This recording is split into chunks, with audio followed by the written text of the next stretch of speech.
भाइयों बहनों नमस्कार। All India anganwadi news channel में आपका स्वागत है। चैनल से जुड़ने के लिए नीचे दिख रहे रेड कलर के सब्सक्राइब बटन पर आपको सबसे पहले क्लिक करना है। फिर साइड में एक नोटिफिकेशन बेल यानी घंटी बन के आएगी, उस पर जब आप दबाएंगे तो 3 घंटी आपको दिखेंगी, जिनमें सबसे ऊपर ऑल वाली घंटी आप लोगों को दबा लेनी है। आंगनबाड़ी सेविका सहायिका मिनी बहनों, आज सुबह की सच्ची खबरों में आप सभी का स्वागत है। उम्मीद करते हैं कि सभी राज्यों के भाई बहन वीडियो को पूरा देखेंगे, क्योंकि कई जगह से खबरें इस वीडियो में लगी हैं, तो प्लीज पूरा देख ही लेना। बात करते हैं सबसे पहले सरकारी आदेश की, जो बिहार सरकार से निदेशालय से जारी हुआ है और 18 जुलाई को यह सरकारी आदेश जारी किया गया है। निदेशक जी ने ये लेटर सभी जिला प्रोग्राम पदाधिकारी को बिहार में भेजा है और कहा है कि पोषण अभियान के अंतर्गत आंगनबाड़ी सेविका सहायिका बहनों को प्रोत्साहन राशि दिए जाने के संबंध में दिशा निर्देश दिए गए हैं। तो आइए देखते हैं बिहार की बहनों की 18 जुलाई को निदेशालय से क्या ऑर्डर आप सबको प्रोत्साहन राशि से जुड़े हुए दिए गए हैं। तो इसमें लिखा है, महिला एवं बाल विकास मंत्रालय भारत सरकार के द्वारा उपर्युक्त प्रासंगिक पत्र के माध्यम से सूचित किया गया है कि पोषण ट्रैकर में कुछ तकनीकी समस्या के कारण गृह भ्रमण के वास्तविक आंकड़े पोषण ट्रैकर डैशबोर्ड में विगत माहों के प्रदर्शित नहीं हो रहे हैं। इस संदर्भ में महिला बाल विकास मंत्रालय भारत सरकार के द्वारा 1/11/2021 से लेकर के 30/4/2022 तक सेविका को प्रोत्साहन राशि प्रदान करने के लिए निम्न मानक निर्धारित किए गए हैं, जिनमें लिखा है गृह भ्रमण, और है कि प्रत्येक दिन सेविका को कम से कम 4 गृह भ्रमण निम्नानुसार किया जाना है। गर्भवती महिला का 1 हो और 1 धात्री महिला का हो, और 2 वर्ष से कम आयु के 2 बच्चों का हो, और 25 कार्य दिवस को आप 4 से गुणा कर लो डेली के, क्योंकि महीने में 25 दिन आपको गृह भ्रमण करने होते हैं और डेली 4 करने होते हैं। तो इस हिसाब से आपके 100 गृह भ्रमण हो जाएंगे। तो यहां पर सेविका बहन को, प्रति सेविका बहन को महीने में 100 गृह भ्रमण करने अनिवार्य होते हैं। चूंकि इनका कहना है कि अभी डैशबोर्ड पर पोषण ट्रैकर के कुछ खराबी के कारण जो तकनीकी समस्या है, जिसके कारण प्रदर्शित नहीं हो रहा है, तो इसीलिए आगे इनका क्या कहना है कि उक्त गृह भ्रमण जो है प्लानर के दिशा निर्देश के अनुसार किया जाना है। गृह भ्रमण प्लानर की प्रति संलग्न है। सेविका द्वारा किए गए गृह भ्रमण प्रतिदिन संबंधित महिला पर्यवेक्षिका के द्वारा प्रमाणित और सत्यापित किया जाएगा। निर्धारित गृह भ्रमण के आलोक में सेविका के द्वारा कम से कम 60% गृह भ्रमण करने पर सेविका प्रोत्साहन राशि प्राप्त करने के लिए नियमानुसार योग्य होंगी। साथ ही फिर आता है वृद्धि निगरानी का। तो वृद्धि निगरानी में कह रहे हैं बिहार में कि वृद्धि निगरानी हेतु मानक जो है, यानी क्राइटेरिया जो है, निदेशालय का पत्रांक दिया है 16/11/2021 का, जिसके द्वारा निर्गत दिशा निर्देश यथावत रहेगा। और वृद्धि निगरानी के आंकड़ों का जो सत्यापन है वह अन्य डाटा जो सोर्स हैं, जैसे कि एमपीआर हो गया, भौतिक वृद्धि निगरानी हो गया, पंजी इत्यादि में भी जो है कराया जा सकता है। तो वृद्धि निगरानी के लिए रजिस्टर में भी आप अपना भर लेना, आंकड़ों को लिख लेना। और वैसे भी मेरा तो यही कहना है, आप जो इन कामों को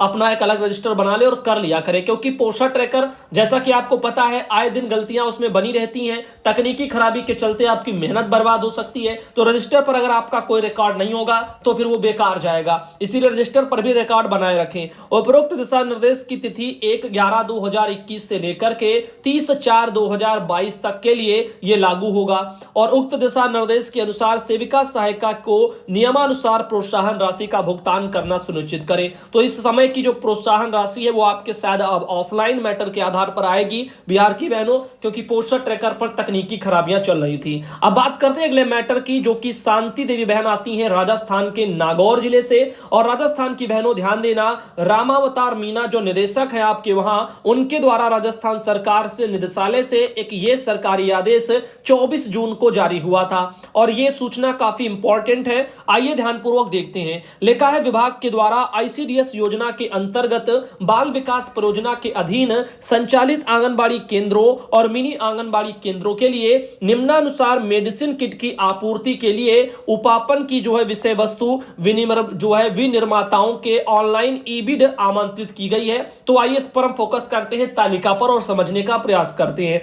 तो कार्य का नाम है मेडिकल किट। जो मेडिसिन जो किट है उसमें अनुमानित लागत यहां पर दे दी गई है 883,77,000 रुपए, और अमानत राशि यहां पर दी गई है, आप देख सकते हैं कि कितनी है? 17,67,540 रुपए।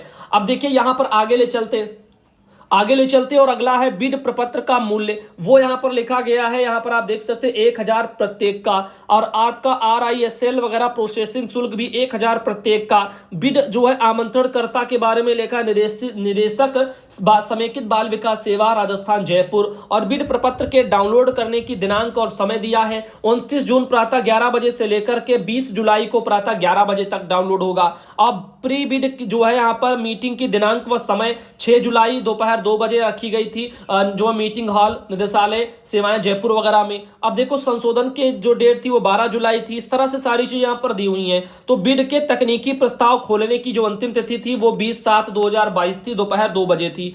अब इस तरह से यहां पर इन्होंने चीजों को रखा हुआ है।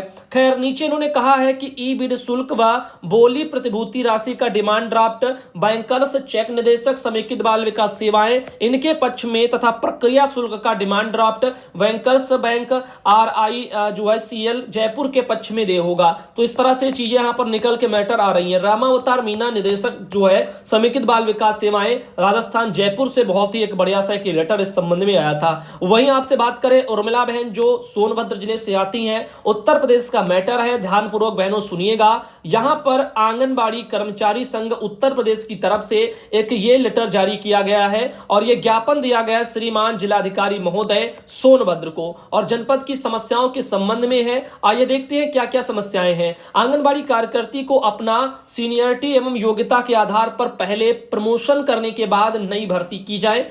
54 के आंगनबाड़ी कार्यकर्ती का 7 माह का मानदेय विभाग के लापरवाही से नहीं मिला है, जिसको अविलंब भुगतान कराया जाए। चतरा ब्लॉक की मिनी कार्यकर्ता को मानदेय के एरियल का भुगतान नहीं किया गया, जिसको अविलंब भुगतान कराया जाए। आंगनबाड़ी कार्यकर्ता को मानक के अनुरूप ड्रेस नहीं दिया गया है, जो ड्रेस दिया जा रहा है वह घटिया किस्म का है। हम किसी पार्टी के प्रचार नहीं जो है ड्रेस वगैरह देंगे यानी लेंगे, और तो जो है तिरंगे रंग का ड्रेस उपलब्ध कराएं, जिसे सर्व सम्मान से हम स्वीकार करेंगे, जिससे पहनने में हमें गर्व महसूस होगा।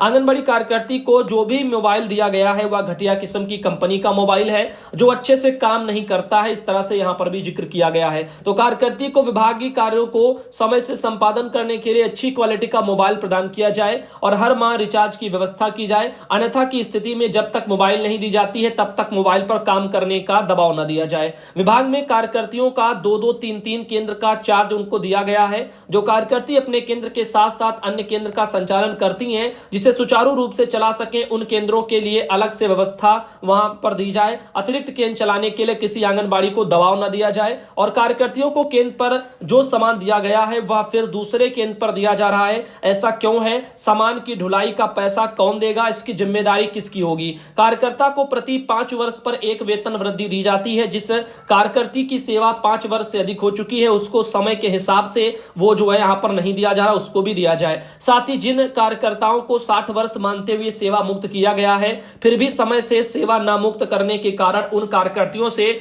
2-3 माह अधिक कार्य लिया गया है, जिनका मानदेय दिलाया जाए और उनके जीवन निर्वाह व्यापन के लिए कुछ ग्रेजुटी के रूप में एक मुक्त धनराशि का भी भुगतान किया जाए। साथ ही साथ आगे और एक मैटर यहां पर कुछ लिखे हैं। प्राथमिक विद्यालयों के बच्चों को जिस प्रकार मिड डे मील खिलाया जाता है, भोजन कराया जाता है, उसी प्रकार आंगनबाड़ी केंद्रों पर भी भोजन की व्यवस्था की जाए। और स्वास्थ्य विभाग द्वारा कई लाभ लिया गया है, जैसे पल्स पोलियो, कोविड-19 सर्वे, फाइलेरिया, AAA की बैठक। इन कार्यों के बाद भुगतान नहीं किया गया है, इसे भी जल्द कराया जाए। हर कार्यकर्ती यानी केंद्र पर मानक के अनुसार ड्राई राशन नहीं मिलता है, कम जो है कहीं मिलता है कहीं ज्यादा। इससे कई बार सुधार किया जो है जाए, और लेकिन फिर भी जो है यहां पर कुछ हुआ नहीं है। कोशिश की गई, शिकायत वगैरह की गई, लेकिन सुधार नहीं हुआ। हम सब कार्यकर्ती को इतना अगला है, हम सब आंगनबाड़ी कार्यकर्ती को इतना कम मानदेय मिलता है कि हम लोगों का गुजारा करना भी इसमें नहीं हो पा रहा है, तो मानदेय बढ़ोतरी भी किया जाए। अगला है मिनी कार्यकर्तियों का सहायिका की भांति उनको प्रमोट भी किया जाए, तो उनको प्रथम वरीयता भी इस काम में दी जाए। तो आगे चलते हैं और दोस्तों अगली खबर पर चलते हैं। एक नया सरकारी आदेश आपको दिखाते हैं। शांति देवी बहन राजस्थान के नागौर जिले से आती हैं।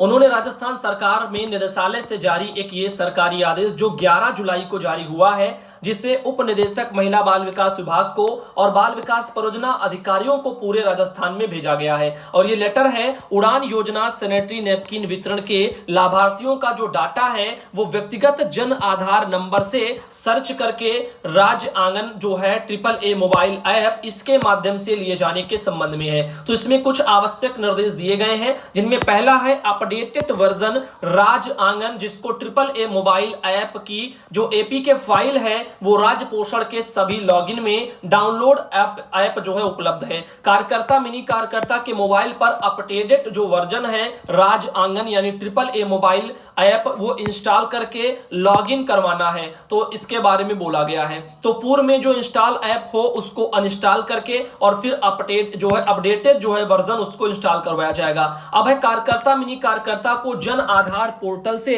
व्यक्तिगत जन आधार नंबर से सर्च करके सैनिटरी नैपकिन वितरण के लाभार्थियों का जो डाटा है वो लेने की प्रक्रिया समझाना, प्रशिक्षण देना और लाभार्थी के पंजीकरण का कार्य अति शीघ्र पूर्ण कराना। साथ ही मानदेय कार्मिकों के डुप्लीकेट जो मोबाइल नंबर हैं वो सही करना, जिसकी वजह से लॉगिन में एरर आ रही है। परियोजनावार डुप्लीकेट मोबाइल नंबर की रिपोर्ट उपनिदेशक एवं CDPO के राज्य पोषण लॉगिन में reports master employees with duplicate mobile number पर उपलब्ध है। साथ ही साथ कहना है कि सभी जिला उपनिदेशक भी सैनिटरी नैपकिन वितरण के लाभार्थियों के पंजीकरण की नियमित रूप से मॉनिटरिंग करें और आपकी सुविधा के लिए लाभार्थियों के रजिस्ट्रेशन की प्रक्रिया के स्क्रीन प्रिंट संलग्न है। उक्त के संबंध में तकनीकी सहयोग कंप्यूटर शाखा से लिया जा सकता है। तो रामावतार मीना निदेशक राजस्थान से उनके स्तर से के लेटर जारी हुआ है, जो कि आप लोगों ने देखा कि सैनिटरी नैपकिन वितरण के लाभार्थियों का जो डाटा है वो जन आधार पोर्टल के व्यक्तिगत जन आधार नंबर से सर्च करके लिया जाएगा। और इसीलिए आपका जो राज्य आंगन है जिसको AAA मोबाइल ऐप कहते हैं अब राजस्थान में, तो उसमें जो है उड़ान नाम से आइकॉन उपलब्ध करवाया गया है। इसी से लाभार्थियों के रजिस्ट्रेशन का कार्य किया जाएगा। ठीक, तो यहां पर इस बारे में आप लोग थोड़ा सोचिएगा। और आज का वीडियो यहीं तक रखते हैं, अगले वीडियो में आपको फिर मिलते हैं। आज के लिए इस वीडियो के लिए धन्यवाद। और आपको सुधांशु पटेल चैनल पर पेट के एग्जाम की तैयारी के लिए बराबर से वीडियो ला रहे हैं। उम्मीद है आप सब उनको देख रहे होंगे। और आपसे एक बात जरूर कहेंगे, जीके के क्वेश्चन है, एक बार देख में कोई याद नहीं कर पाएगा, इतना दिमाग किसी को नहीं होता। यहां तक मैं खुद अपने आप को ले लूं या अपने से बढ़िया बढ़िया लोगों को ले लो, कोई भी ऐसा नहीं है जो